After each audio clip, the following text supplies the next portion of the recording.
So dia mengganti tawafnya lagi, akhirnya Ka'bahnya diganti dengan kiswah yang terbuat dari kain Yaman. Al-Fatihah. A'udzubillahi minasyaitonirrajim. Bismillahirrahmanirrahim. Alhamdulillahirabbil alamin arrahmanir rahim maliki yaumiddin. Iyyaka na'budu wa iyyaka nasta'in ihdinas siratal mustaqim siratal ladzina an'amta 'alaihim ghairil maghdubi 'alaihim waladdallin. Amin. Oke, kita akan melanjutkan yang kemarin ya. Jadi kita akan mereview dulu kemarin itu apa aja. Jadi kita kemarin sampai di Nabi Yusuf. Nabi Yusuf yang tinggal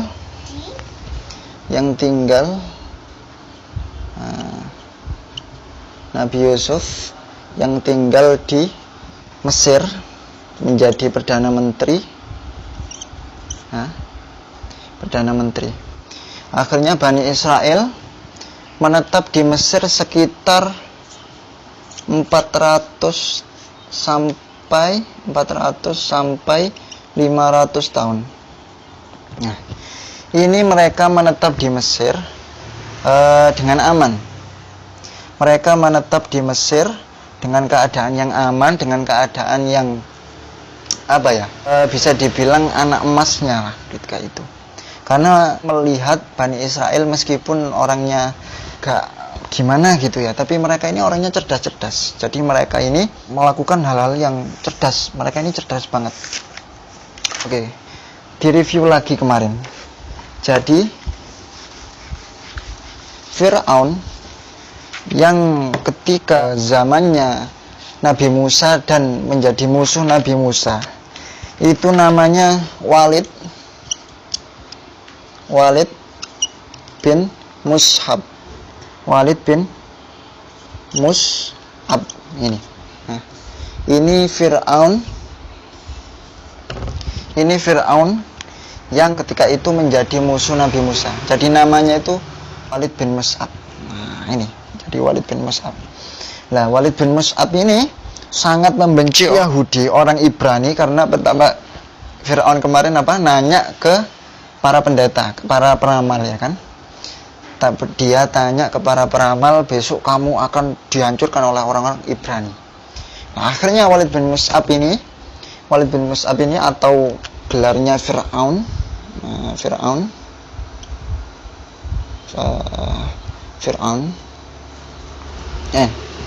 gelarnya Fir'aun ini akhirnya membuat pengumuman yang sangat kontroversial, yaitu membunuh semua bayi laki-laki.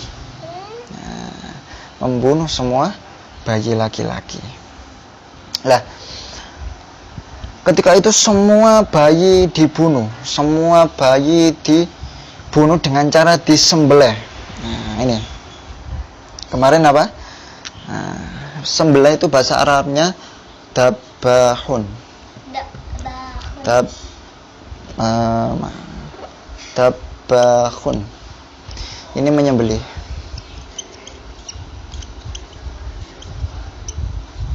Tapi kalau ditambahi tasdid dabahun, maka artinya menyembelih dengan sangat kejam, jadi disembelih, diokrok sampai nggak karuan lah. Fir'aun itu melakukan ini satu kali ya. Fir'aun itu yudabbihuna, yudabbihuna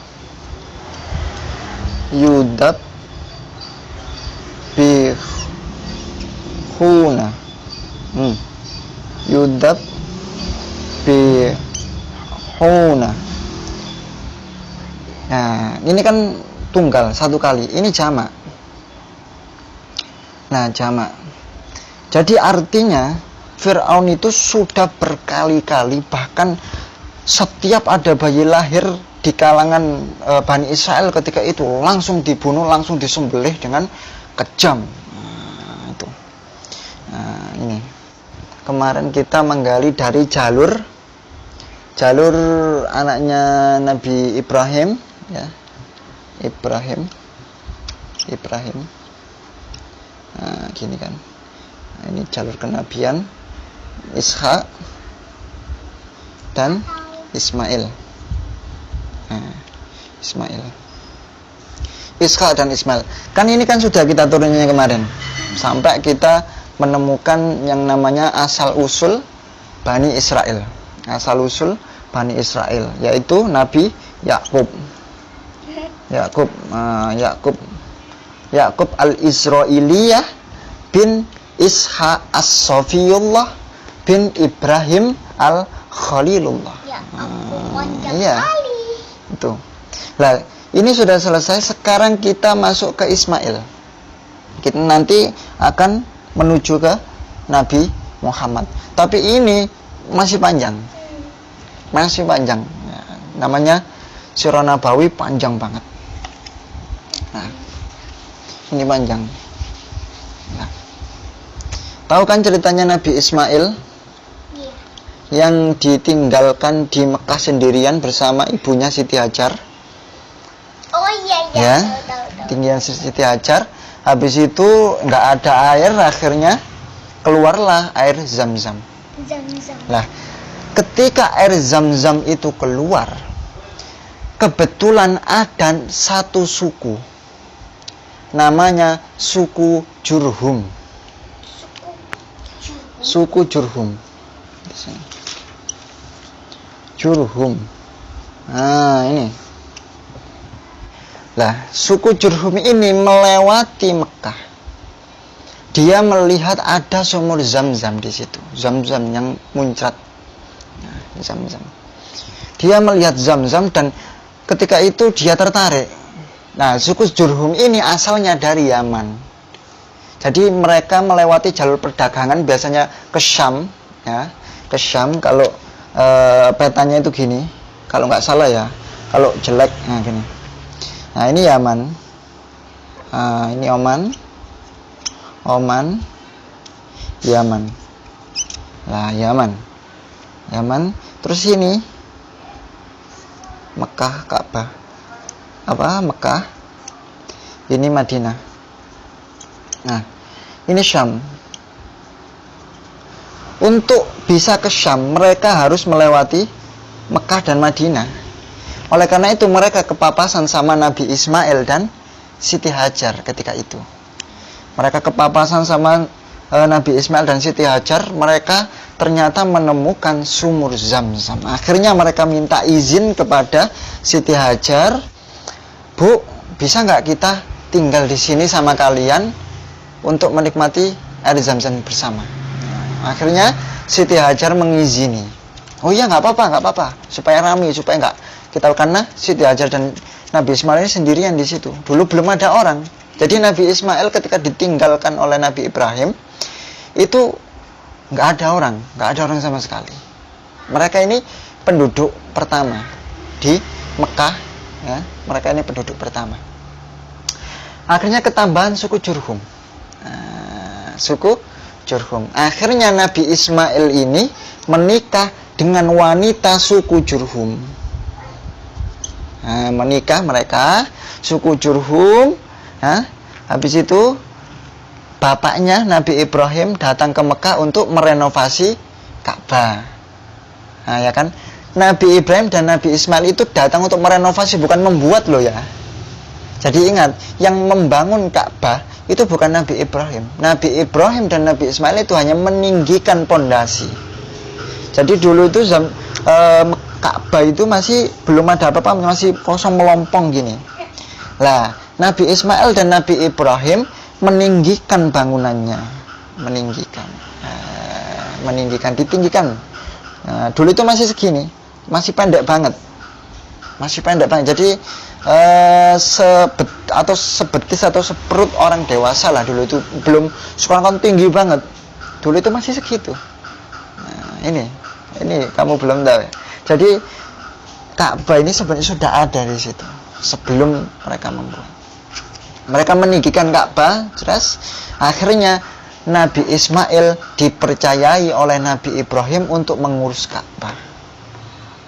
Mengurus Ka'bah karena semakin banyak orang yang datang untuk berziarah, untuk bertawaf. Dulu itu sudah ada tawaf. Jangan dipikir hanya ketika Nabi Muhammad saja menurunkan syariat haji. Dulu sudah ada tawaf, sudah ada haji bahkan.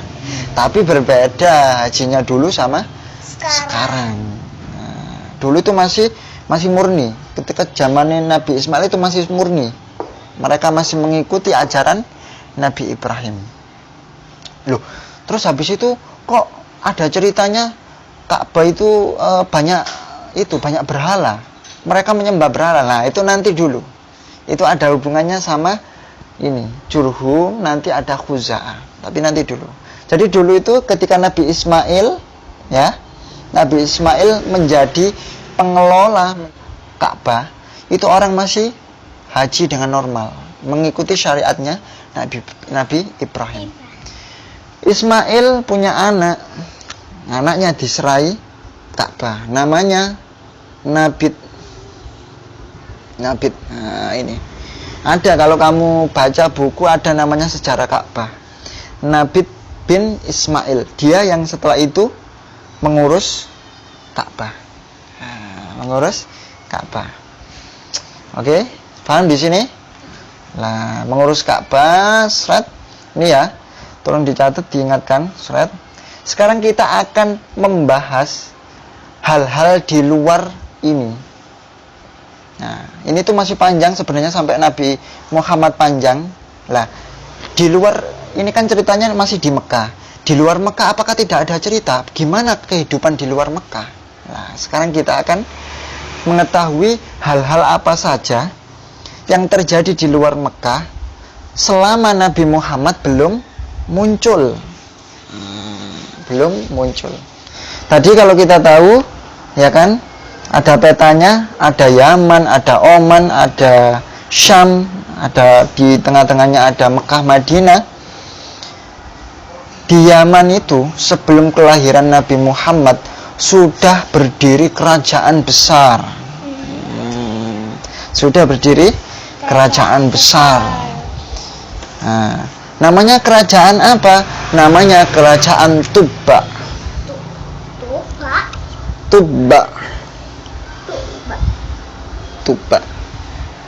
Tubba ini dari keturunan Bani Himyar. Iya, Bani Himyar. Mulai dari Himyar. Kamu belum tahu, makanya sekarang supaya tahu. Dari Bani Himyar. Lah, di situ ada satu raja. Namanya Rabi'ah bin Nasr bin Muluk atau bin Malik. Ini Rabi'ah bin Nasr bin Muluk atau bin Malik. Siapa Rabi'ah bin Nasr bin Malik ini? Jadi begini ceritanya. Kok ada hubungannya sih? Siapa ini Rabi'ah bin Nasr? Kok ada hubungannya sama cerita sirah Nabawi? Jadi begini. Rabi'ah bin Nasr itu adalah Raja Tubba. Raja Tubba ini sangat makmur, sangat canggih. Mereka ini hidup di daerah Maghrib. Sampai sekarang lah, salah satu bukti adanya kerajaan Tubba yang sangat tinggi ini, yang sangat makmur ini ditandai dengan adanya bendungan yang sangat canggih. Bahkan sampai hari ini belum ada orang yang bisa membuat bendungan secanggih bendungan Maghrib.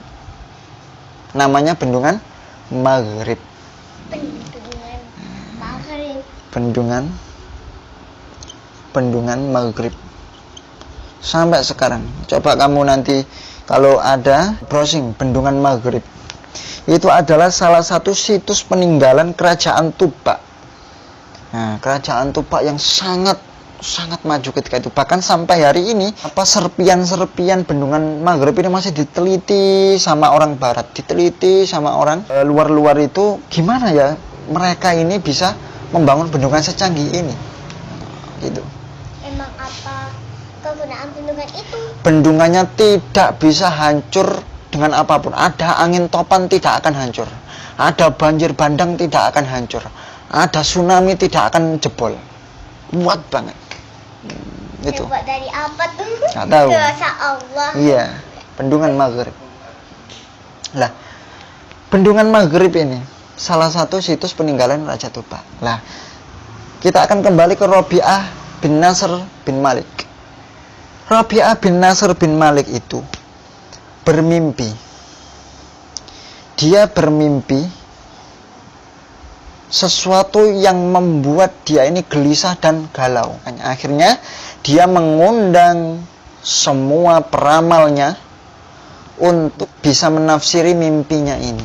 Semua peramal yang canggih-canggih, yang pinter-pinter itu diundang sama Rabi'ah bin Nasr bin Malik ini.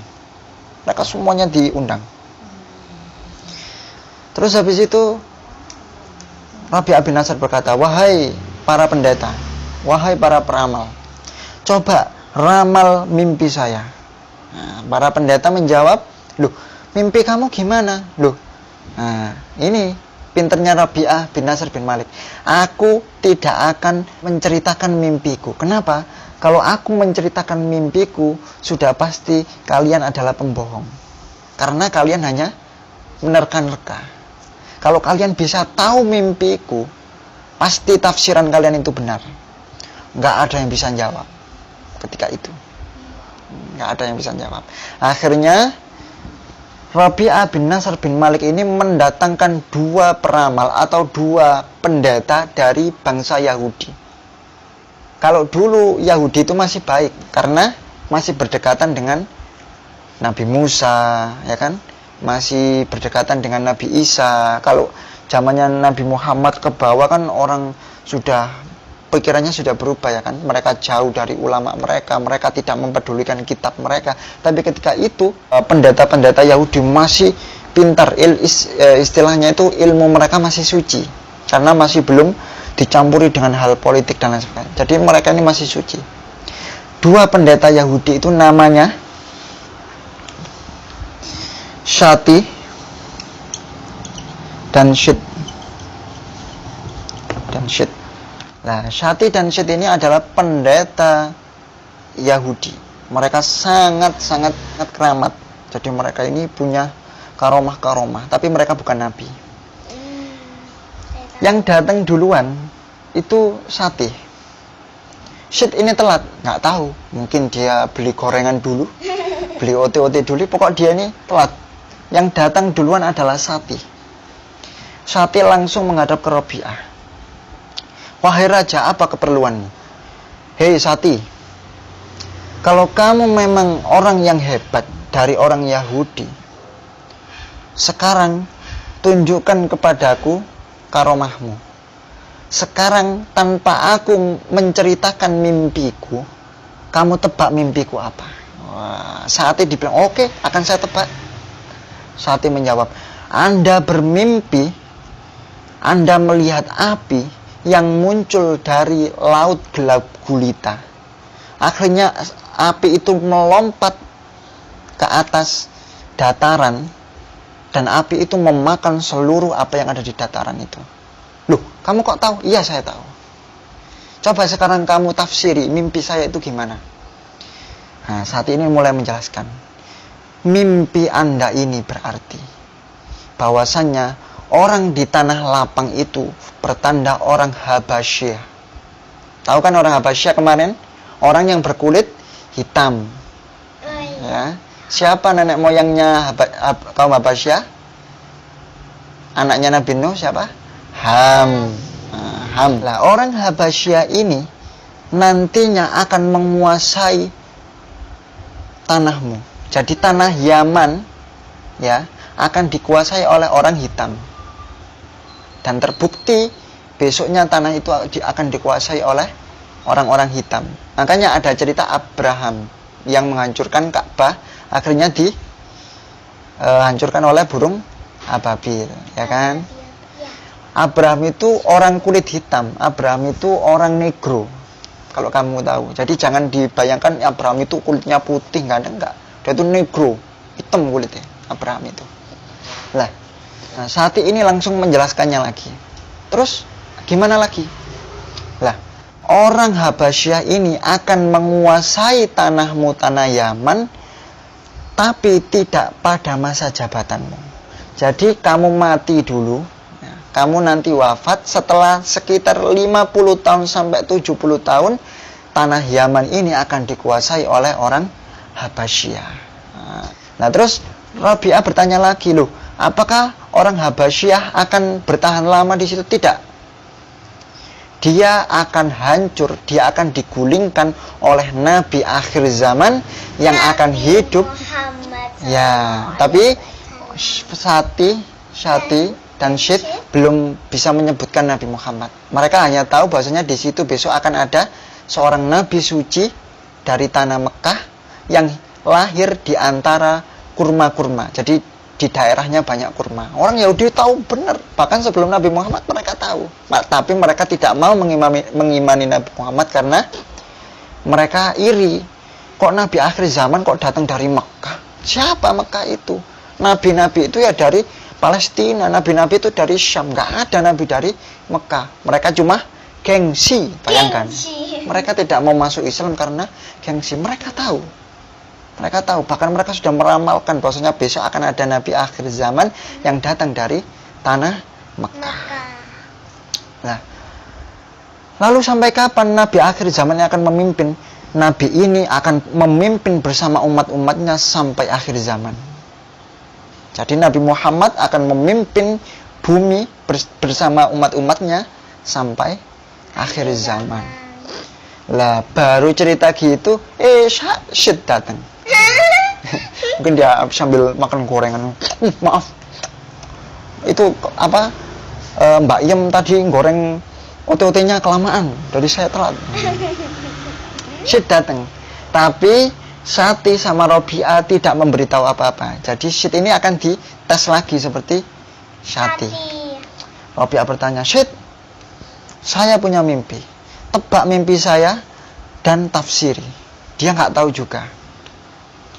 Oke, saya akan menebak mimpi Anda, Rabi'ah. Anda bermimpi melihat api yang muncul dari laut gelap gulita, lalu itu api itu melompat ke sebuah taman. Ke sebuah taman, dan api itu akan memakan seluruh tanaman yang ada di taman itu. Nah, ceritanya sama kan? Cuma bedanya kalau Syati dia melompat di tanah lapang, kalau Syed dia melompat ke taman. Nah, tapi sama ceritanya. Nah, terus Rabi'ah bertanya, apa tafsirannya? Tafsirannya adalah bahwasanya besok tanah Yaman akan dikuasai oleh orang Habasyi dan mereka akan memimpin tanahmu setelah sepeninggalmu sekitar 70 tahun. Sama kan? Sama Sati, sama. Ceritanya juga sama. Dan nanti orang Habasyi akan dihancurkan oleh Nabi suci dari Mekah, Nabi Muhammad. Sama. Wah. Mereka akhirnya Rabi'ah, iya, memang sama. Memang sama. Dan Rabi'ah bin Nasr ini langsung, ya, kalian memang betul. Mimpiku seperti itu, dan kalau kalian sudah bisa menebak mimpiku, tafsiran yang kalian bawa pasti benar. Nah, akhirnya Rabi'ah bin Nasr ini mengirim anak-anaknya untuk belajar ke Syam. Mereka belajar ke Irak, kalau nggak ke Irak, ke Iran. Mereka belajar supaya untuk menanggulangi Habasyah.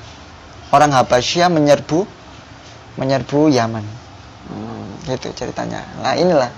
Jadi Rabi'ah bin Nasr ini bukan orang Muslim, tapi Rabi'ah bin Nasr ini sudah diberi Allah mimpi bahwasanya besok akan ada Nabi akhir zaman. Padahal Rabi'ah bin Nasr bin Malik ini hidup 1000 tahun sebelum kelahiran Nabi Muhammad. Banyak Bang. Lama sekali. Tapi dia sudah bermimpi akan ada Nabi akhir zaman namanya Muhammad bin Abdullah bin Abdul Muttalib. Dia sudah bermimpi. Oke. Rabi'ah bin Nasr bin Malik. Sekarang kita lanjut lagi. Oke. Sekarang kita akan sedikit mendekat ke Ka'bah, tapi masih belum ke Nabi Muhammad. Oke, nah ini Tuban bin As'ad bin Abi Qarib.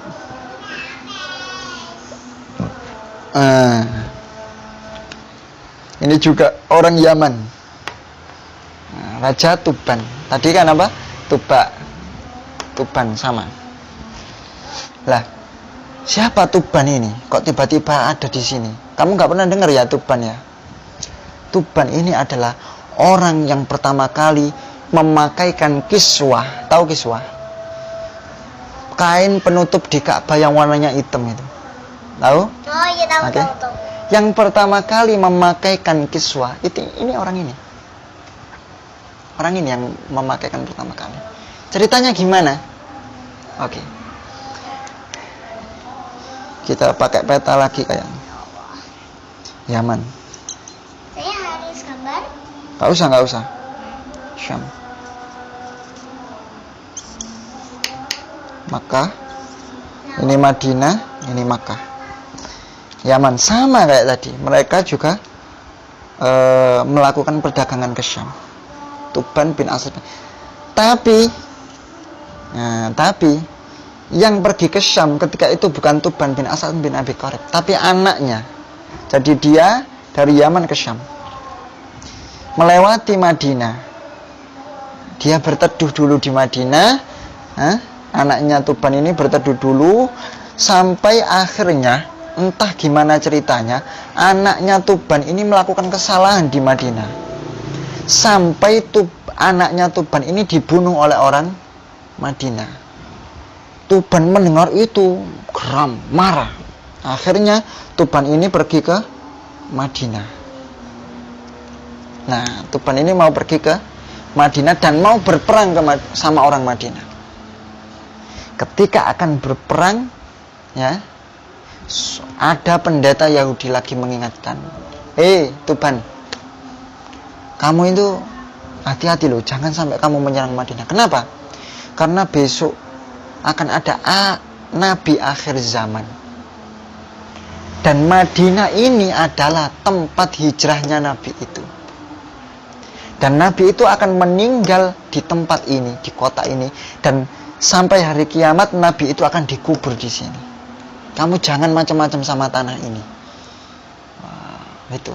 Akhirnya Tuban ini nggak jadi. Waduh, nggak jadi wes aku.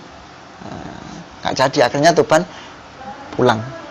Ketika pulang, dia kan jelas melewati Ka'bah, melewati Mekah, ya kan? Lah, melewati Mekah. Lah, orang zaman dulu, dari zaman dulu itu sudah tahu kalau ada orang yang mau punya niat menghancurkan Ka'bah, itu pasti akan dibinasakan oleh Allah. Lah, Tuban ini ketika ke Mekah, lah orang-orang ini sudah tahu. Tuban, kamu nggak usah merangin Madinah, tapi aku akan memberikan kamu hadiah yang lebih mewah. Apa itu? Yaitu sebuah tempat yang di dalamnya banyak emas, di dalamnya banyak permata. Namanya Ka'bah. Kalau kamu ke sana kamu akan dapat uang. Lah, Tuban ini punya niatan, wah akan aku hancurkan ini Ka'bah. Karena orang-orang Madinah tahu kalau ada orang yang punya niatan menghancurkan Ka'bah pasti akan dihancur binasakan oleh Allah. Tuban ini langsung dinasihati oleh dua pemuka Yahudi tadi. Tuban, jangan turuti mereka. Mereka ini mau membunuhmu. Jangan.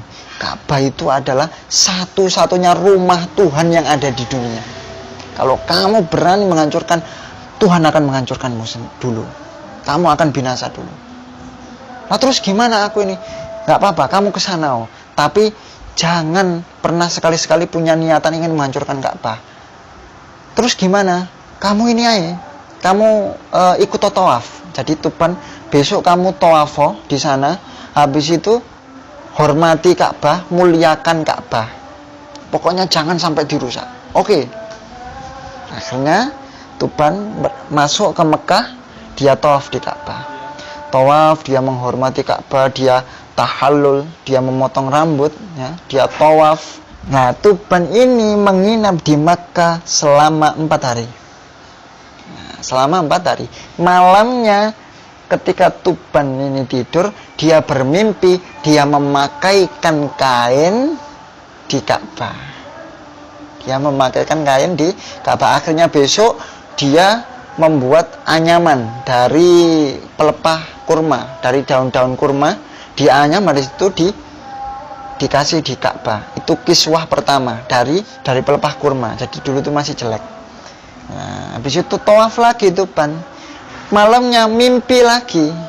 Dia memakaikan kiswah lagi tapi dengan kain yang bagus. Nah, akhirnya besok dia mengganti tawafnya lagi. Akhirnya Ka'bahnya diganti dengan kiswah yang terbuat dari kain Yaman. Ketika itu kain yang paling bagus itu dari Yaman. Nah, dia memakaikan.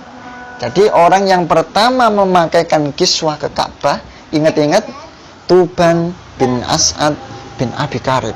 Nah, setelah memakaikan Ka'bah, dia ini pergi ke Yaman. Dulu Yaman itu masih penyembah api, Cantika. Jadi dulu itu masih ada api abadi namanya, tidak pernah padam sampai akhirnya Rasulullah lahir, api itu padam. Jadi tidak pernah padam. Api ini, Cantika, kalau kamu tahu, dulu ini dijadikan Tuhan oleh orang Yaman. Bayangkan, api saja jadi Tuhan. Aduh, gimana? Sekarang jadi musuh. Lah, api itu dulu kenapa kok bisa jadi Tuhan? Karena api itu dirasuki oleh jin, dirasuki oleh setan, agar api itu bisa seakan-akan memberi hukuman. Tadi pendeta Yahudi 2 tadi, itu diajak oleh Tuban kan, ke Yaman. Tuban ketika itu masih menyembah api. Oke? Lalu, 2 pendeta Yahudi itu tadi menyebarkan agama Yahudi di Yaman. Semua orang yang menyembah berhala, menyembah api itu protes semua. Ini gimana ini? Masa kita berpuluh-puluh, beratus-ratus tahun menyembah api, kok sekarang ada Tuhan baru, ada Nabi baru namanya Musa, itu gimana? Nah, akhirnya Raja Tuban ini punya wibawaan, punya kebijaksanaan. Ya udah, kita ke apinya aja. Kita ke api abadi. Nah, jadi 2 orang ini yang menentang agama Yahudi sama rahib Yahudi itu ditaruh di depannya di depannya api ini tadi. Habis itu 2 pendeta Yahudi ini 2 orang ini ya, itu di depan sini. Gini peraturannya. Kalau salah satu dari mereka ada yang terbakar api atau ada yang dimakan oleh api, berarti dia yang salah. Nah, mereka ini 2 duduk di sini.